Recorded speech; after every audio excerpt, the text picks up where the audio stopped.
factores homeostáticos y no homeostáticos de control del hambre y de la sed. ¿A qué se refieren los factores homeostáticos? Se refieren a respuestas que van a ser compensadoras, es decir, que se produce un desequilibrio que necesita ser compensado. Necesitamos regresar a la homeostasis. Por ejemplo, cuando estamos hipoglucémicos, necesitamos compensar esa falta de glucosa en la sangre y produce hambre. O la teoría lipofílica o lipostática refiere que una persona, cuando consume demasiado alimento, llega un momento de saciedad y ya no quiere comer más. En cambio, los factores no homeostáticos hacen su referencia a situaciones que no necesariamente son para compensar alguna deficiencia, para compensar alguna carencia. Ahora, el peso corporal obviamente está directamente relacionado con la ingestión de comida y el gasto de energía producido por el organismo.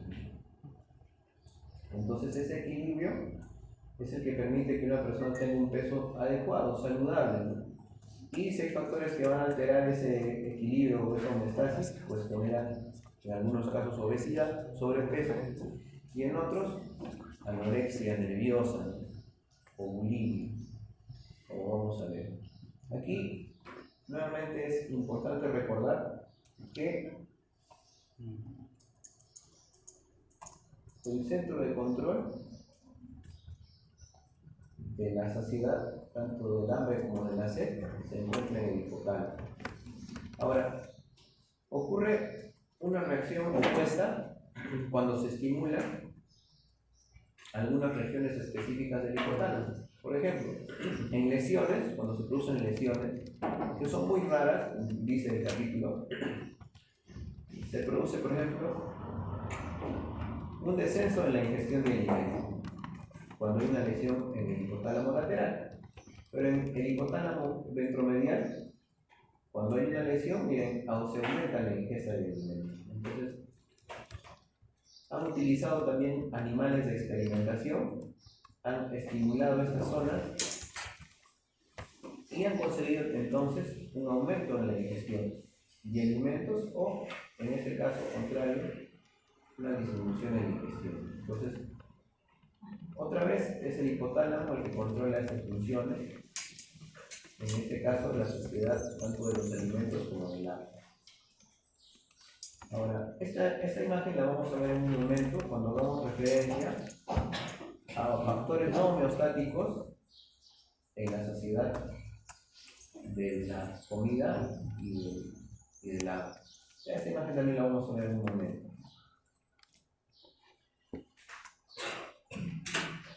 Señales fisiológicas como el control de alimentos. ¿Cómo la ingestión de comida refleja un estado de privación fisiológica? Privación fisiológica. Como hay una privación, como hay una escasez, falta de alimentos, entonces para regularizar esta privación se produce esa ingesta de alimentos.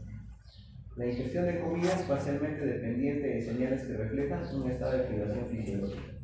Por ejemplo, en animales de experimentación se les inyectaba insulina. ¿Qué hace la insulina? Descendía sus niveles de glucosa en la sangre. Y eso era una carencia, eso generaba una privación fisiológica de la glucosa. Y entonces generaba hambre. ¿Qué otro dato más?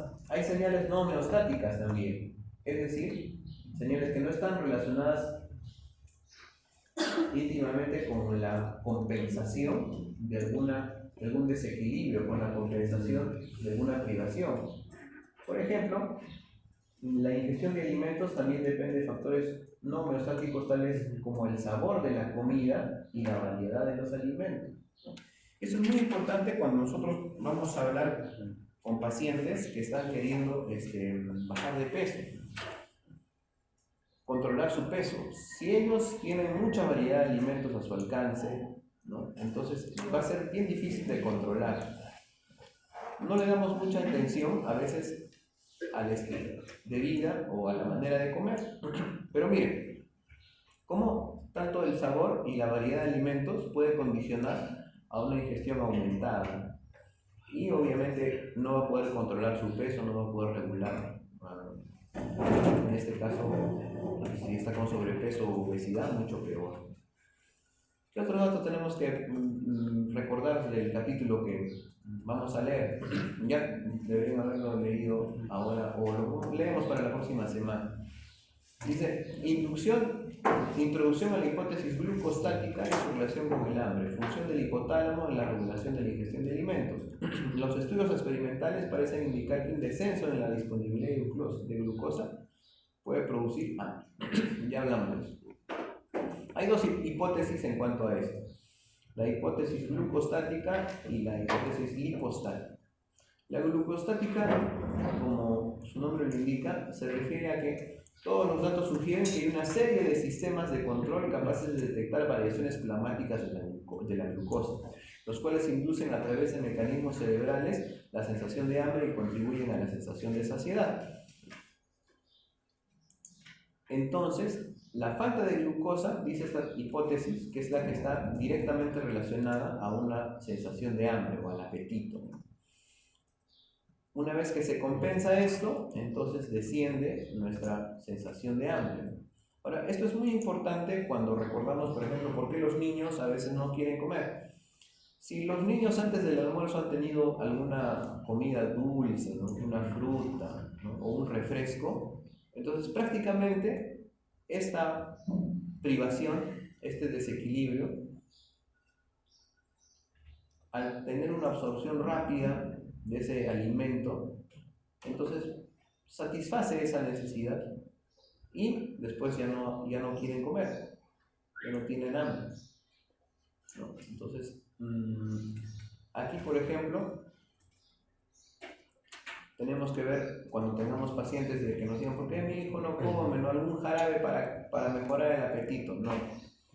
Lo importante es que haya disciplina de horas de comer, como vamos a ver un poco más abajo, el capítulo lo reafirma. ¿Y qué más? Dijimos hace un momento, la variedad de los alimentos. La variedad de los alimentos y el sabor de los alimentos. Algunos niños no tienen un sabor por las verduras, por ejemplo, ¿no? O la madre insiste en que coma papaya, pero al niño no le gusta. Entonces hay que buscar, hay que saber qué fruta, qué alimento es de su agrado, porque no necesita comer 5 o 6 variedades de fruta, basta que tenga un sabor agradable, ¿no?, que pueda gustarle al niño, y con eso puede comenzar su dieta de manera adecuada. La mayoría de las frutas contienen las mismas vitaminas, ¿no?, los mismos beneficios. Entonces, buscando un sabor agradable, podemos inducir una ingesta de alimentos en beneficio, pues, de esos niños o de esos pacientes que tienen dificultades para comer, ¿no? Sobre todo en la infancia, a partir del año de edad hasta los 3 años o 5 años, es un problema la alimentación de los niños. Y otro, la variedad, ¿no? Esta variedad, como ustedes van a ver más adelante, a veces se constituye más que una solución o un problema.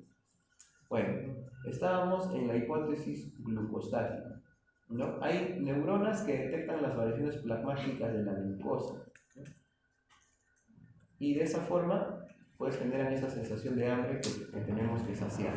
Ahora, la hipótesis lipostática, ¿qué dice? Una hipótesis consecuente con estos hallazgos es que la leptina se produzca en proporción a la cantidad de grasa corporal y que esta sea normalmente una de las señales que controla la comida ingerida. ¿Cuál fue el experimento? Según el libro, hicieron un experimento con ratones que tenían a su disposición todo tipo de comida, y cuando estaban obesos, estos ratoncitos dejaban de comer porque su organismo producía esta hormona, leptina. Ahora, habían algunos ratoncitos que tenían mutación de estos receptores para la leptina, y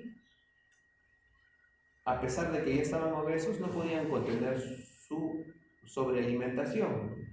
y seguían comiendo y seguían comiendo. Pero la mayoría de ellos, cuando se exponían a esta hormona, pues paraban o se saciaban sus ganas, sus ansias de comer.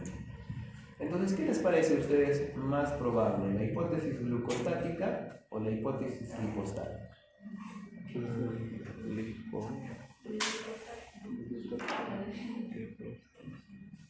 Pareciera que aquí hay problemas porque las personas no pueden dejar de comer a pesar de que es un problema para ellos, ¿verdad? El capítulo indica que hay factores genéticos que se transmiten de padres a hijos y es por eso hay familias que heredan el problema de la obesidad. También habla sobre el buscar una pareja con los mismos hábitos de alimentación, que dice que si la pareja tiene los mismos hábitos de alimentación, va a ser muy difícil que tú controles una alimentación correcta. Entonces, tanto al formar una familia o al heredar a los hijos, podríamos tener problemas para el control del peso. Entonces,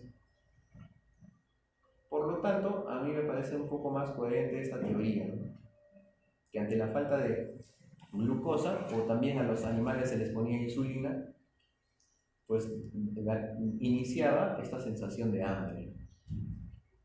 Bueno, también se tiene que hablar sobre el gasto energético y sus efectos sobre el control en el peso corporal. ¿Por qué?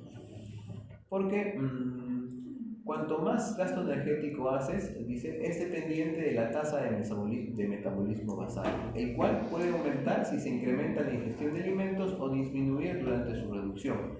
Y acá es la primera contradicción que nos muestra el libro con respecto al pensamiento común, porque dicen, los flaquitos tienen un metabolismo basal alto, elevado, y los que tienen sobrepeso pues tienen un metabolismo lento. Y eso no es tan cierto, porque cuando una persona tiene menos recursos para alimentarse, el metabolismo desciende, porque el organismo hace que sus actividades, sus reacciones sean mucho más lentas por la poca energía que puede conseguir. En cambio, las personas que tienen sobrepeso sí aumentan su metabolismo basal. Obviamente esto es en estados fisiológicos, no en estados patológicos como puede ser como el hipotiroidismo o el hipertiroidismo, ¿no? En el hipertiroidismo ustedes saben que las personas tienen exoftalmos, ¿cómo se llama la sudoración excesiva en términos de semiología? ¿De acuerdo?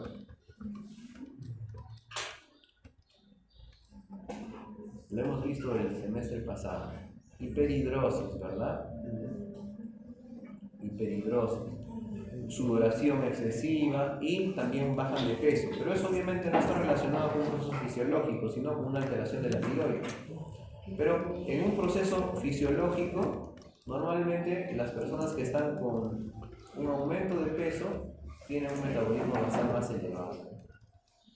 Ahora, eso también es importante de recordar, porque eso quiere decir que nuestro mismo organismo está preparado para funcionar de manera acelerada una vez que nosotros estamos incrementando el peso. Por eso es difícil el control del peso. Y aquí estamos viendo ya por lo menos dos asuntos que están directamente relacionados con el peso. Uno, la ingesta de azúcar, de glucosa, y el otro, el mismo peso corporal elevado.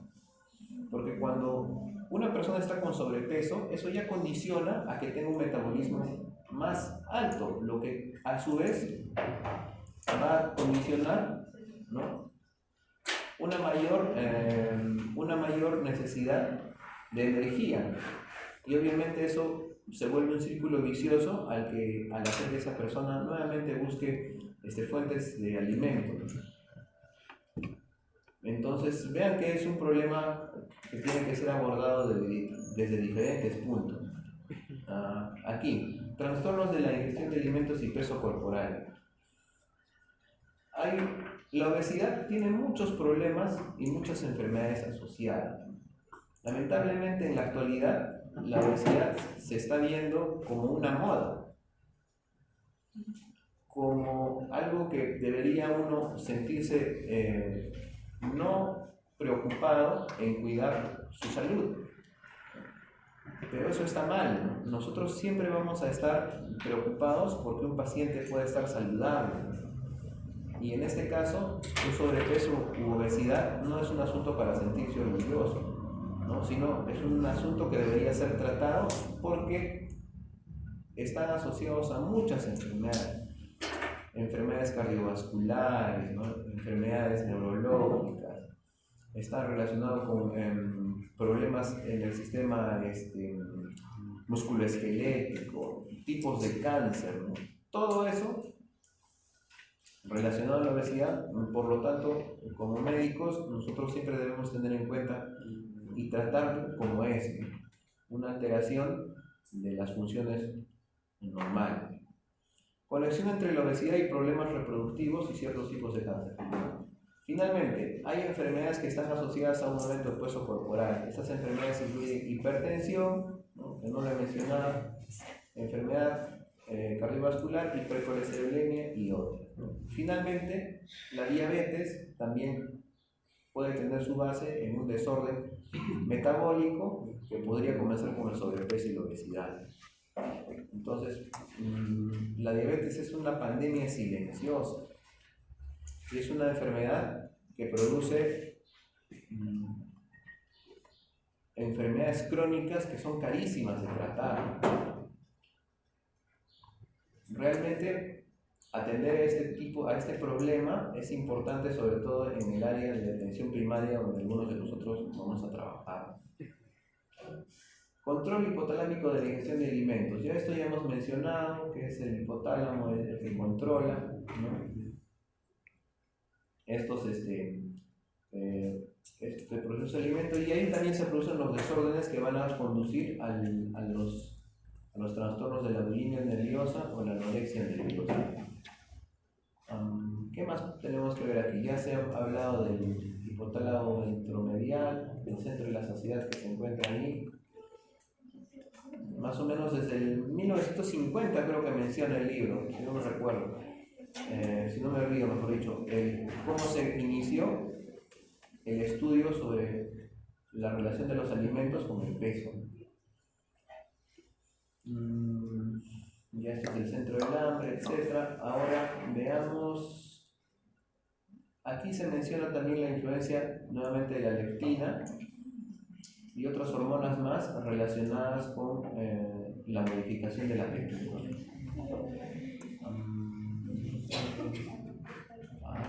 Aquí vamos a regresar a hablar de las imágenes. ¿Por qué?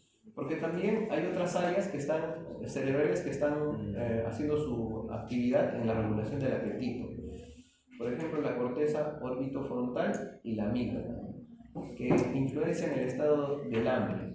¿Por qué? Porque ahí también se pueden procesar señales gustativas, olfativas y visuales, ¿no? Entonces, regresamos a la imagen del libro. Aquí, es aquí, donde corteza prefrontal, las porciones o las regiones que afectan o están relacionadas con el sistema del olfato, ¿no?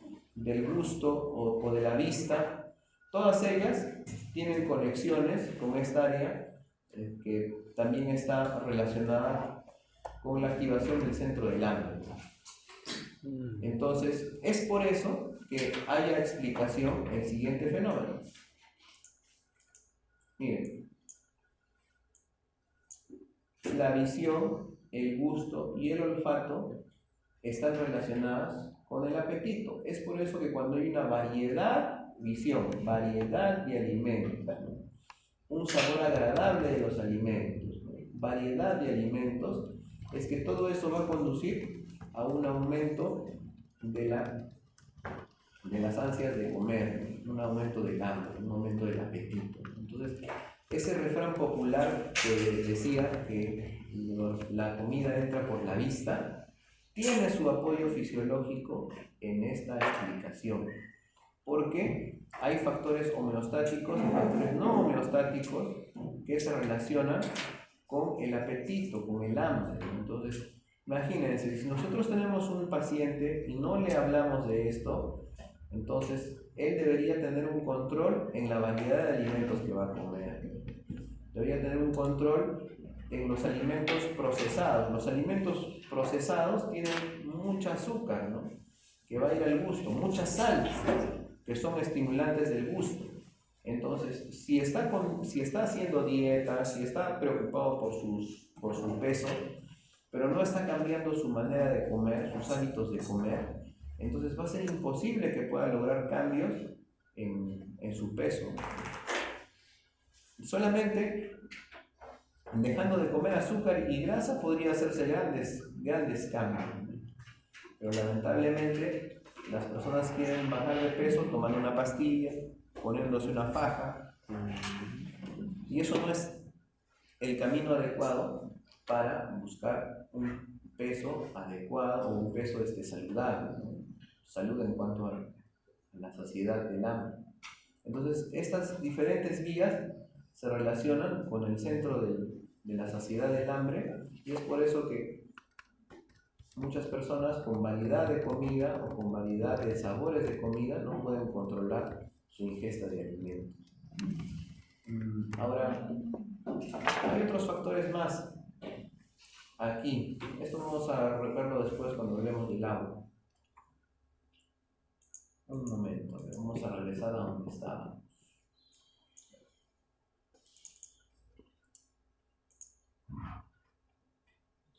Hay otros factores más que están relacionados con la ingesta de los alimentos y la saciedad, que son importantes mencionarlos para nuestros pacientes. Aquí, por ejemplo, la regulación del peso corporal a través del metabolismo, la importancia del ejercicio físico y el metabolismo basal, la influencia de la glándula tiroidea y el sistema nervioso simpático.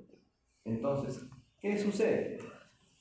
Con el ejercicio, obviamente, aumenta nuestro metabolismo, y por eso el ejercicio es importante para reducir o tener un peso adecuado.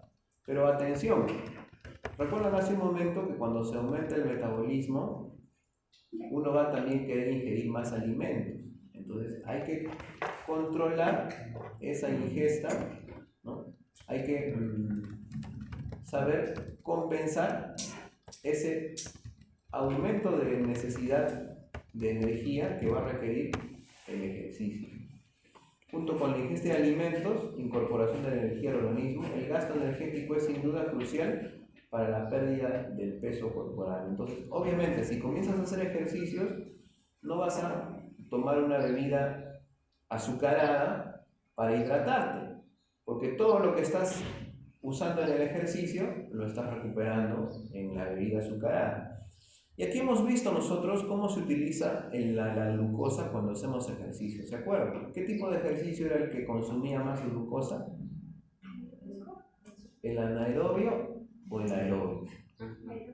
El aeróbico, ¿verdad? Hemos hablado de ejercicio aeróbico que tiene que involucrar sudar, aumentar nuestra frecuencia respiratoria. Si no quiere bajar de peso, ese es el ejercicio que uno debe hacer. Pero si quieres ganar masa muscular, ¿cuál es el ejercicio? El ejercicio anaeróbico.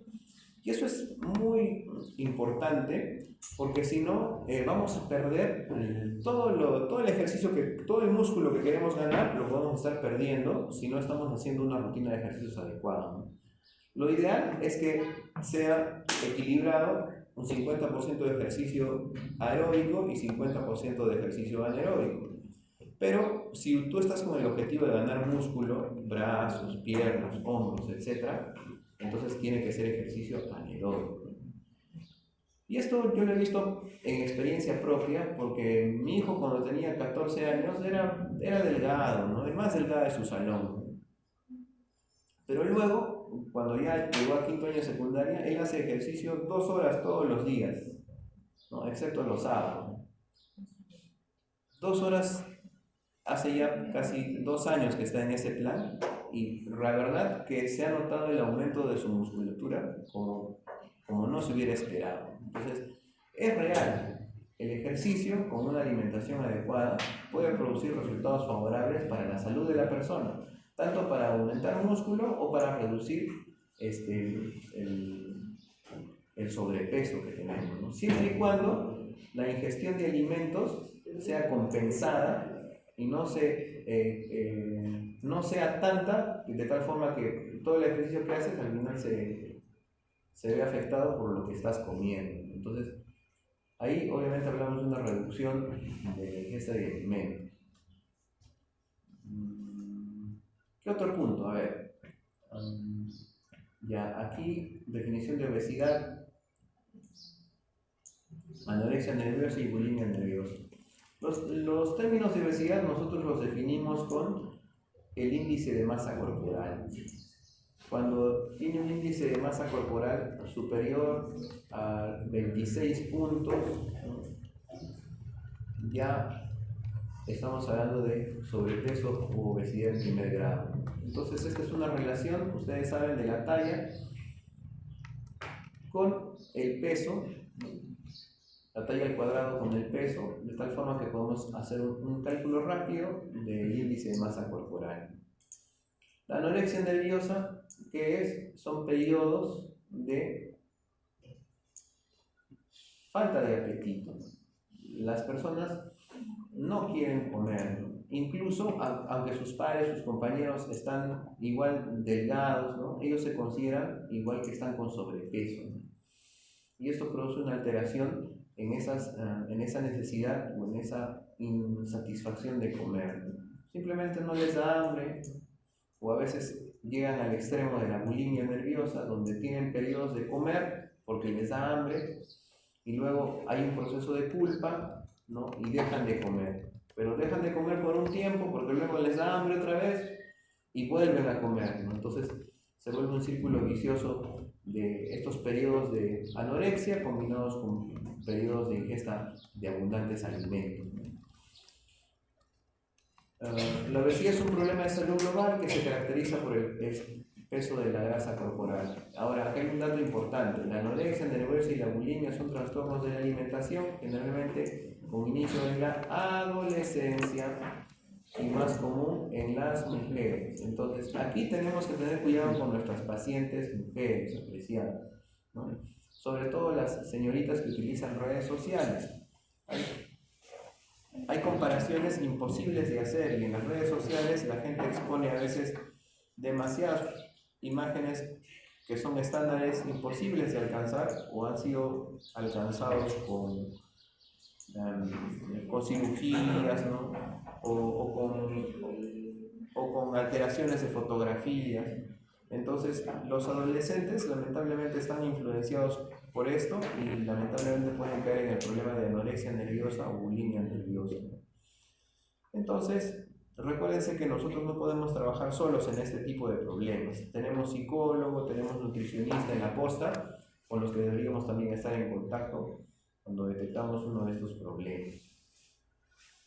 ¿Qué más? Otros factores que contribuyen a la obesidad, ya mencionamos los genéticos, ¿no? De familias que se heredan, comportamiento y ambiente, ¿no? Dice aquí,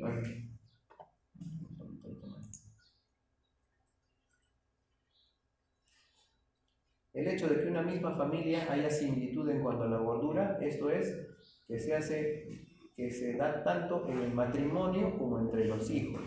Entonces, en el matrimonio, entonces si tú estás buscando una persona que tiene los mismos hábitos de alimentación, va a ser difícil que consigan las metas, porque siempre se van a estar dando antojos y nunca van a poder bajar de peso, ¿verdad?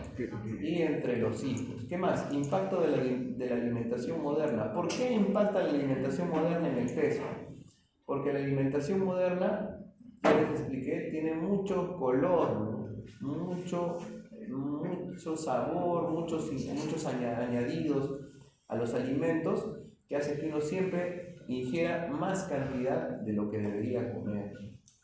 Horarios de la comida y factores psicológicos. Otro factor importante es el horario de la comida. Miren, el libro tiene una perspectiva evolucionista, ¿no?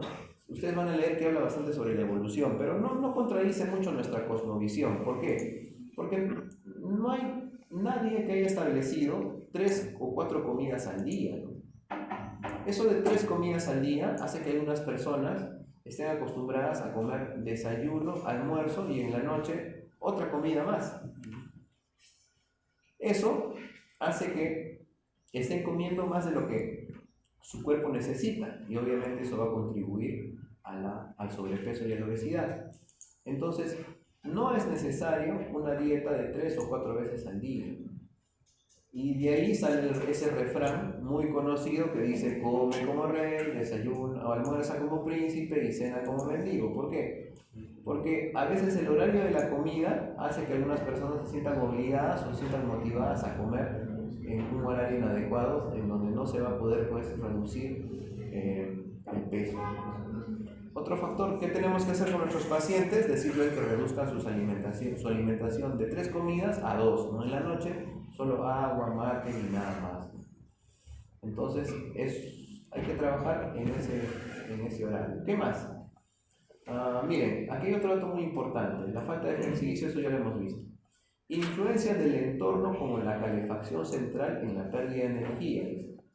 Factores que influyen en la pérdida de energía y cuyo descenso puede contribuir a la obesidad. Se encuentra la falta de ejercicio físico y también el poco considerado de la calefacción central de las casas.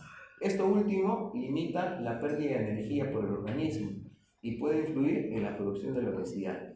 Entonces, si queremos ganar masa muscular y estamos viviendo con polito en invierno en la UPU, todo el ejercicio que hacemos se va porque nos hace frío y se pierde energía. Por otro lado, queremos perder energía, pero no estamos teniendo en cuenta este factor, que es la calefacción central.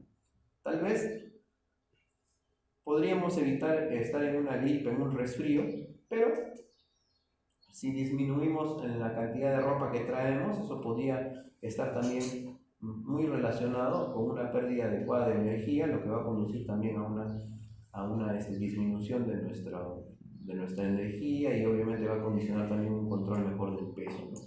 Interesante ese dato, ¿no? Obviamente dice el libro que no siempre es considerado, no se le da la importancia adecuada. En fin, esto ya hemos hablado de las personas que tienen un metabolismo lento. En realidad, las personas obesas tienen un metabolismo más alto, ¿no? Acorde con la ingesta aumentada de alimentos. Y eso se vuelve un círculo vicioso y por eso es tan difícil disminuir el peso. Bueno, la anorexia nerviosa es una enfermedad que se desarrolla principalmente, donde ya lo vimos esto, se manifiesta por una ingestión de alimentos disminuida, pérdida intensa de peso corporal y falta de apetito. En este proceso hay muchos cambios endocrinos y del sistema nervioso autónomo, pero ninguno de estos factores es la causa de esta enfermedad, cuyo origen se desconoce. Entonces, no podemos encontrar una respuesta. Aquí también deben estar algunos factores psicológicos, obviamente, para encontrar una respuesta por qué las personas con bajo peso, ¿no?, con hipoglucemia, no les da apetito. Y bueno, obviamente el componente psicológico ahí está presente. Bueno, ya hemos visto esto de la bulimia, la ingestión exagerada de alimentos y la regulación no homeostática de la ingestión de alimentos. ¿A qué se refiere? Al sabor o a la saciedad sensorio específica. ¿Qué es la saciedad sensorio específica? Junto con los factores homeostáticos, es decir, controles de digestión de alimentos producidos por señales orgánicas internas, tales como la regulación de los niveles y la utilización de la glucosa, hay muchos factores no homeostáticos que en el hombre son particularmente importantes, ¿no? Sabor de los alimentos, la saciedad sensorio específica y el efecto de la variedad de los alimentos, sabor, variedad y el estrés inductor de ingestión y también la hora fija de la comida. Antiguamente no tenían esa regulación de 3 o 4 comidas al día, comían cuando podían, a veces no había para comer, ¿no? Y por eso les digo que tiene una perspectiva evolucionista, ¿no? Dice que eran cazadores, eran recolectores y no tenían tanto tiempo para comer. En realidad no es ningún problema pensar que los antiguos tenían ese tipo de hábito, ¿no? Nosotros también sabemos que La humanidad ha ido desarrollándose poco a poco y ahora con la comida moderna pues es difícil controlar este factor que afecta a nuestra alimentación. ¿A qué se refiere la saciedad sensorio específica? Que nosotros hayamos saciedad a una especie de alimento, ¿no? Y eso ya no nos produce más apetito, ¿no? Por ejemplo, en el internado todos los días les dan gluten, ¿no? Pan integral, pan integral, pan integral. Tantas veces les dan lo mismo que la sensación de alimentarse de esa comida disminuye, ¿no? Entonces ya no quieren comer en el internado, se escapan por ahí a comer afuera o se traen comidita de afuera porque ya encontraron saciedad específica a un tipo de alimentación. Entonces, esto también puede ser utilizado para tratar el sobrepeso y la obesidad. Solo que en algunos pacientes esta saciedad sensorio específica está alterada. Entonces siempre les va a gustar su fritura, su azúcar, sus refrescos, ¿no? Y nunca se sacian de ese tipo de sensación específica. En cambio, otros sí, como por ejemplo nuestros amigos que vienen al internado, ya no quieren comer los alimentos que se preparan ahí. ¿Ves? Ahí está la explicación de ese tipo de conducta, ¿no? Entonces, ¿qué tienen que hacer nuestros amigos nutricionistas del comedor universitario?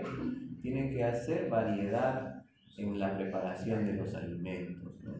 Obviamente hay nutricionistas que conocen este asunto y pueden dar variedad a los alimentos y de esa manera mejorar los niveles de alimentación de los estudiantes. El doctor Yoshi me comentaba que hace poco han hecho un estudio y han encontrado índices de anemia en los chicos del comedor, ¿no? Entonces, eso obviamente está mal. Si bien no hay carne, pero hay otros alimentos que pueden compensar la ingesta de hierro. Pero si ya te cansaste de comer eso, entonces ahí realmente necesitamos hacer modificaciones. Entonces, este puede ser otra receta para los pacientes que tienen problemas con la obesidad y el sobrepeso. Tus pacientes que vengan al consultorio, ¿qué tienes que decirles? Tienes que decirles que no pueden hacer una variedad grande de alimentos. Tienen que consumir una dieta. Por eso es que esta es la explicación de las dietas. Esa es la explicación de las dietas. Comes una lechuga, un pedacito de pollo, comes todos los días, ya no te da hambre y así tu ingesta de alimentos disminuye. Bueno, prevención y control de la obesidad. Hay maneras de ajustar la ingesta y el ejercicio físico para mantener un peso corporal saludable. Ello hace que se requiera una prevención médica en la sociedad. Esto es lo importante del 3DR. Siempre habla sobre cómo nosotros vamos a ir a tratar a nuestros pacientes. En la sociedad moderna necesitamos un control del peso corporal y esto tiene que ajustarse también a la ingestión, ¿no?, al ejercicio físico y al mantenimiento de un peso corporal fisiológicamente o que corresponda fisiológicamente al individuo. Ahora miren, cuando yo leí esta última cita del libro, dije ejercicio físico, alimentación saludable. ¿Dónde lo he escuchado? Ay, de ejercicio, agua, sueño, temperancia. ¿Dónde he escuchado esto? Y me acordé que hace 150 años ya sabíamos la importancia de una buena alimentación balanceada y el ejercicio físico apreciado. Entonces, esos datos que nosotros hemos aprendido son realmente de una fuente confiable, ¿no? Son de una inspiración superior a que después nuestro profesor 3R tuvo una conclusión de cómo la ingestión adecuada y el ejercicio físico estaban directamente relacionados con un control adecuado o fisiológico de la constitución del individuo. Entonces, otra vez, tenemos que tomar en cuenta estos consejos para que así la cosmovisión que tenemos de la alimentación saludable pues contribuya a la salud de nuestros pacientes. ¿Está bien? Bueno, ahora vamos a ver el asunto que tiene que ver con el agua, si no me equivoco. Sí. ¿Y qué tenemos que decir sobre el agua? El agua también tiene su origen de estimulación y saciedad en el hipotálamo. Miren, la sed se define como una sensación subjetiva y desagradable que se acompaña de un deseo de ingerir líquido. La regulación del agua es esencial para la fisiología y la medicina porque juega un papel importante en el mantenimiento de la homeostasis, el equilibrio del pH, la temperatura corporal y la entrega de nutrientes y la eliminación de desechos, ¿no? Por eso es que nosotros nos componemos de un 60-70% de agua, ¿no? Que no podemos alterar, que siempre tiene que mantenerse un equilibrio, ya que de eso dependen muchas otras funciones. Si no tomamos agua, comenzamos a sentir sueño, ¿verdad? Estamos con la boca seca. Entonces, tenemos que comenzar a tener la costumbre de traer nuestra botellita de agua. Es importante. ¿Qué más? A ver, veamos aquí. Distribución del agua del cuerpo humano. Bueno, eso ya conocemos cómo está distribuido, pero cuando hay alteraciones en el líquido extracelular, es cuando se producen las más intensas sensaciones de sed, dice. Aquí, por ejemplo, a ver, vamos a aumentar estas letras. La deshidratación celular puede tener graves consecuencias como la disfunción de enzimas y el transporte de nutrientes. Los experimentos con soluciones hipertónicas de cloruro sódico han demostrado que un aumento de la concentración de sodio extracelular puede inducir la sed. ¿Por qué? Una solución hipertónica va a condicionar que la célula pierda líquido, ¿verdad? Porque el agua va a pasar hacia una zona en la que hay menos concentración. Eso va a causar deshidratación en la célula y esa deshidratación es un iniciador de la sed. Hay un debate sobre el rol exacto del sodio extracelular en la inducción de la sed. A veces pueden tener un efecto central o un efecto periférico. ¿A qué se refiere esto? Que no se sabe si ese control de la sed está relacionado directamente con estimulación del hipotálamo. Hay sensores de esta deshidratación en el hipotálamo o hay sensores periféricos que pueden condicionar esa sensación de sed. Las áreas del cerebro responsables de la detección de deshidratación celular incluyen al hipotálamo y a la corteza prefrontal. Nuevamente, el hipotálamo involucrado en el control de la sed. ¿Qué más?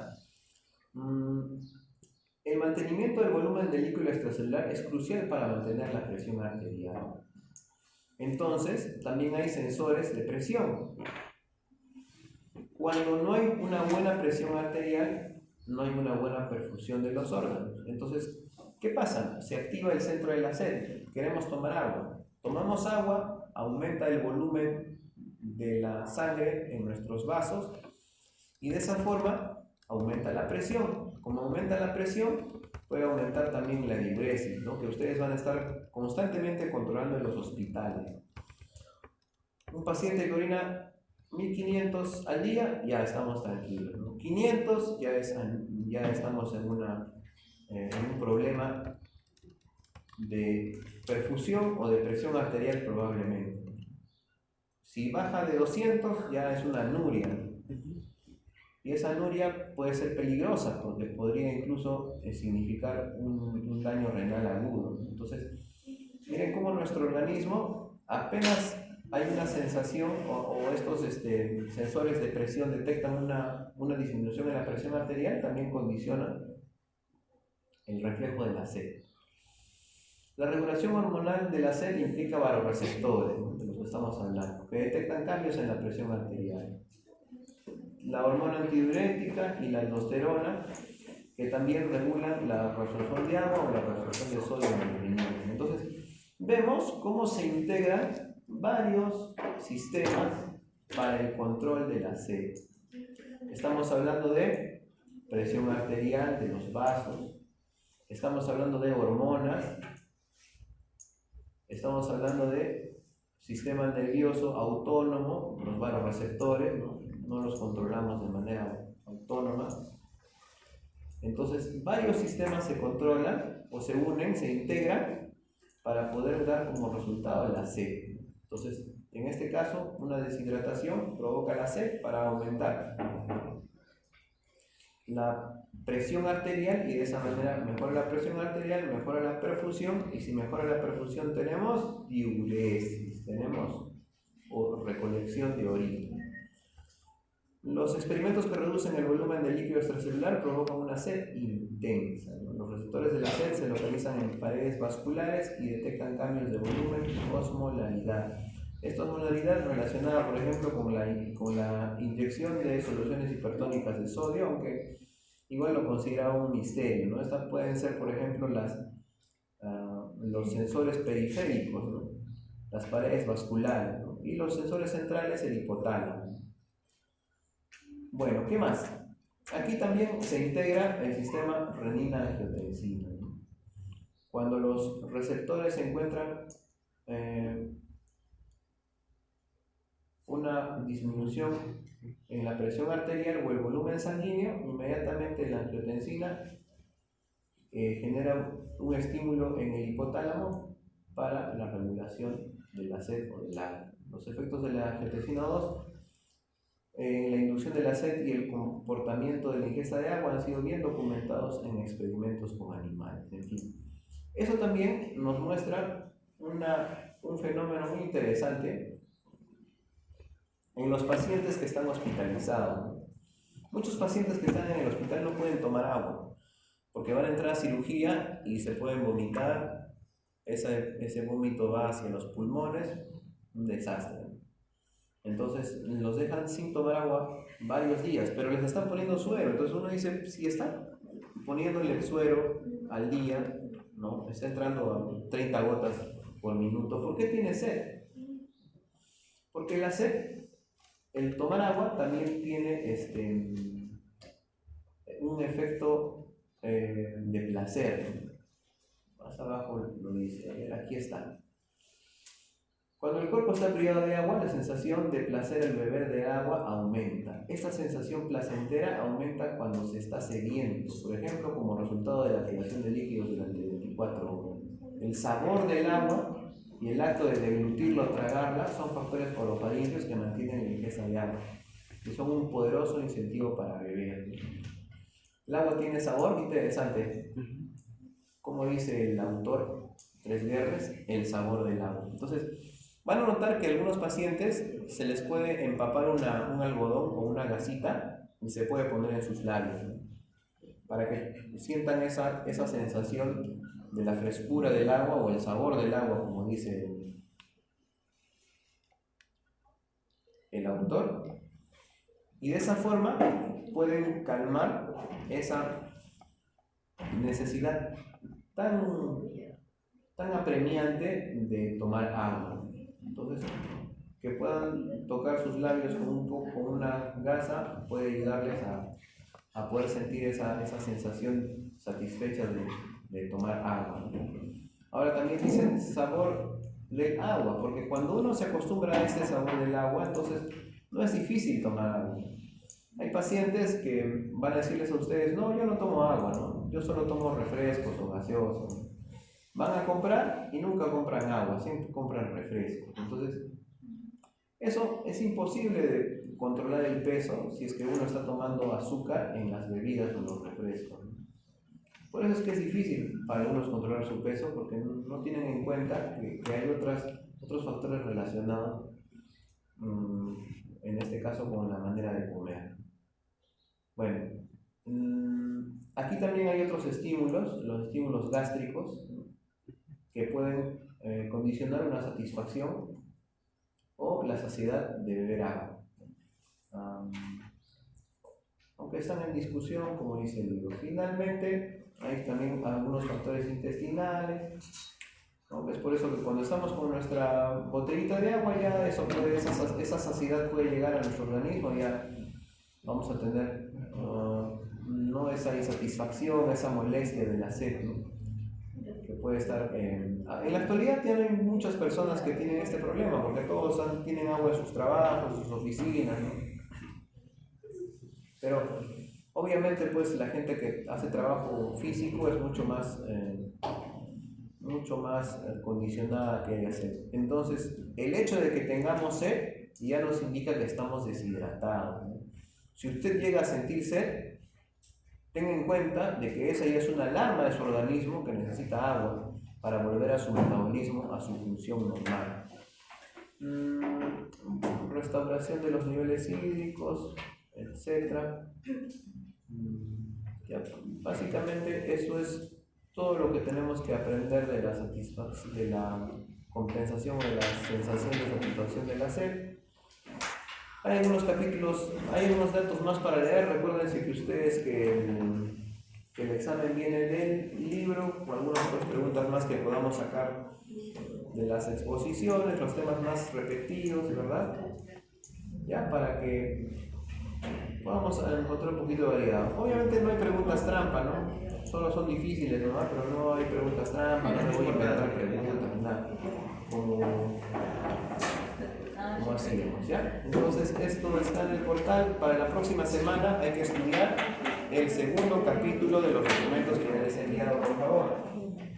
Y 4 personas de ustedes, al azar, les voy a llamar para que expongan esos temas que estamos viendo, las preguntas del libro del banco de preguntas del ENAM. Es lo que vamos a comenzar a exponer, ¿ya? Para que tú te habitúes a ese tipo de preguntas, ¿ya? No sea difícil el examen de ENAM, que es el examen más importante en la carrera de medicina, en el Perú. Sí, es introducción, es el 4. No puedo que me digan.